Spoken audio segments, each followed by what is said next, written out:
There is a hidden force in the universe, a law so misunderstood and yet so powerful that it determines the outcome of millions of lives. It is the law that governs what men call luck. But let me be clear. Luck is not a mystery. It is not an accident. It is not a gift reserved for the few. It is the inevitable consequence of specific causes. And you, yes, you can align yourself with these causes. When you do, luck is no longer elusive. It becomes predictable. Men often say, "That fellow is lucky," but they fail to examine what made him so. They speak as though fortune randomly selects its favorites, blind to the truth that luck is earned, created, and magnetized by the man who lives in harmony with definite principles. And chief among these principles is this: success comes through a positive mental attitude. It is not what happens to you that matters most. It is what happens in you. You may not control every circumstance, but you control your thoughts, your beliefs, your reaction to those circumstances. And this, my friend, is where the law of luck begins. A positive mental attitude is more than optimism. It is not mere cheerfulness. It is a practiced, intentional habit of thought that assumes responsibility, expects good, seeks improvement, and creates opportunity. The man who develops PMA becomes the kind of man luck must favor. Why? Because he expects success. And as I have told you before, what the mind of man can conceive and believe, it can achieve. Most men drift through life with vague wishes and lazy thoughts. They want good fortune, but they sabotage themselves with worry, envy, fear, and doubt. These emotions are magnets too, but they attract precisely what the man fears. They repel opportunity. They confuse the mind and blind the eyes to the doors that are already open. But consider the man who walks through the same world, facing the same struggles, but with a mind fixed on belief, perseverance, purpose, and progress. His entire being broadcasts a different frequency, and the world responds to it. People are drawn to him. Challenges do not break him. Delays do not discourage him. He becomes lucky, not because the world changed, but because he changed. The hidden law that governs luck begins here. Your dominant mental attitude creates your outcomes. It is the cause, and what we call luck is simply the visible effect. You may not see the machinery behind it, but it is working all the same. This is why I urge you to study your thoughts, to examine your beliefs, to take responsibility for the content of your own mind. Because every belief you hold is planting seeds, and those seeds will produce fruit. Some of that fruit you may love, some you may resent, but either way it was you who planted the tree. Now, let us go deeper. The man luck favors is not merely positive in attitude, he is prepared. He lives as though the opportunity he seeks could come at any moment because it can. He sharpens his skills, disciplines his habits, and organizes his time. He is not lucky because opportunity found him. He is lucky because he was ready when opportunity arrived. Have you ever seen a man receive a sudden chance to lead, to build, to rise, and he steps into it with poise and competence? People say, he's lucky. No, my friend, he is trained. He has spent years laying invisible bricks, reading while others watched television, practicing while others partied, building while others delayed. And now life reveals the structure he built in silence. Luck often shows up looking like sudden success, but there is nothing sudden about it. The roots of success run deep into days of quiet effort. The world only sees the fruit, not the planting, not the pruning. But without that hidden work, the harvest never comes. So I ask you, are you preparing now, or are you merely hoping? Hope without preparation is deception. But hope, combined with daily discipline, becomes power. You must be ready before you are seen. The law does not wait for you to feel confident. It favors the man who acts anyway.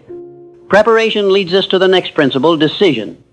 The man luck favors is decisive. He does not hesitate. He does not second-guess himself into paralysis. Once he has studied the facts and consulted his inner voice, he acts because he understands this. Indecision is the breeding ground of failure. The world does not respect the man who waits. It rewards the man who moves. Decision carves a path where none seem to exist. It separates the dreamer from the doer. And when a man decides and that decision aligns with purpose, he sends a signal. It may be invisible, but it is real, and life bends to meet it. Let me speak plainly. Luck cannot locate the man who has not chosen a direction. If you don't know where you're going, neither does opportunity. If you live in hesitation, in aimless motion, in reaction instead of creation, you will continue to miss what is already around you. But the moment you decide, truly decide, you begin to see the resources, relationships, and solutions that were there all along, hidden by your own indecision. Decision without persistence, however, is like fire without fuel. That brings us to the fourth law. Persistence. The man luck favors does not try, he commits. He is not swayed by temporary defeat. He does not let delay kill his desire. He does not require applause to keep going. His energy comes from within. And when he is knocked down, he does not ask, "Why me?" He says, "Watch me." I have known men who were talented, gifted, even brilliant, yet they failed because they gave up too soon. And I have known men of average intellect who achieved greatness because they would not quit. They understood that failure is feedback, that delay is often a test, and that quitting is the only true defeat. The man who persists becomes luck's companion, because the longer he stays on the path, the more likely he is to intersect with the very opportunity others gave up searching for. If you persist with a positive mental attitude, aligned with preparation and a definite purpose, the law begins to activate in your favor. You must not grow weary of small steps. You must not despise the days of discipline, for these are the very things that draw fortune to your side. Every drop of sweat, every hour invested, every time you rise when it would be easier to quit, you are tuning your frequency to the one life responds to. And let us not forget the power of generosity. Luck favors the man who multiplies value. If your only concern is what you can get, the law will not bless you.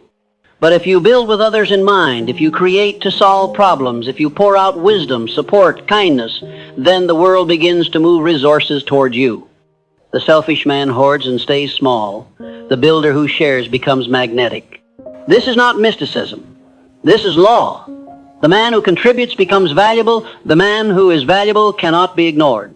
And the man who cannot be ignored receives what others call luck, but what we know is the inevitable result of usefulness. Make yourself useful. Make yourself indispensable. And watch how often the doors open. So what does this mean for you here and now? It means this. You are never at the mercy of chance.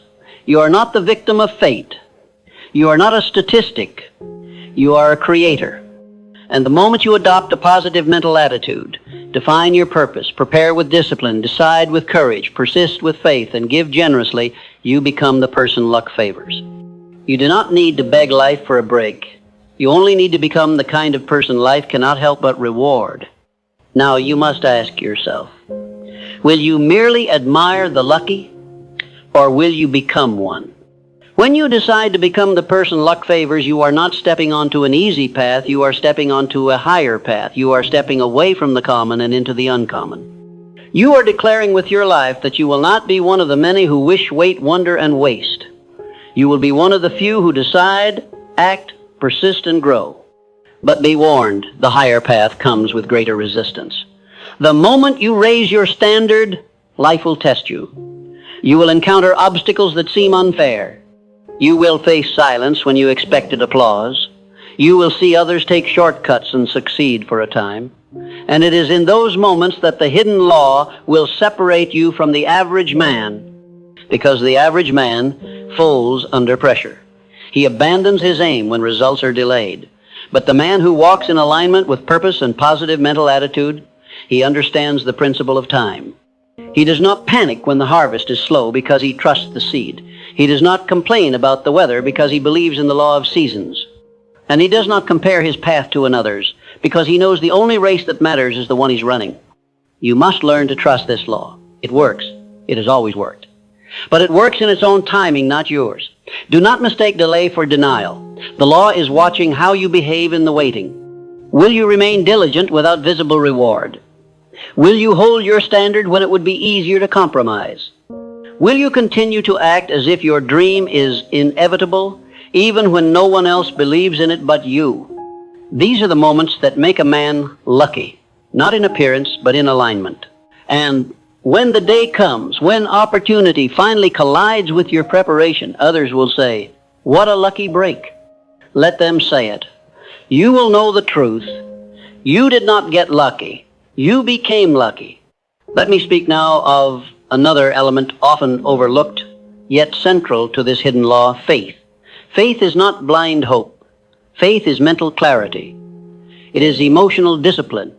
It is the confident knowing that if you walk in harmony with universal law, good must come to you. It may not come from where you expect. It may not come when you expect, but it will come. Faith is what keeps you moving when your eyes see nothing. Faith is what powers your smile in the storm. Faith is what holds your voice steady when doubt screams in your ear. And faith is not given, it is built. Built through repetition, built through gratitude, built through speaking what you believe until your subconscious mind accepts it as fact. You must become a man of faith. Faith in your purpose, faith in the law, faith in your ability to change, to grow, to rise. And when that faith is combined with action, the world opens up. I say this not from theory, but from experience. I have walked with men who built fortunes, shaped industries, led nations, and in every one of them I found the same traits. A burning desire, a refusal to quit, a disciplined mind, and a belief so deep it bent circumstances to their will. They were not waiting for luck. They were practicing the laws that made luck inevitable. Now let's address something even deeper, the concept of self-image. Luck cannot favor the man who sees himself as unworthy. If you do not believe you are capable of success, deserving of favor, or ready to lead, you will sabotage your own path.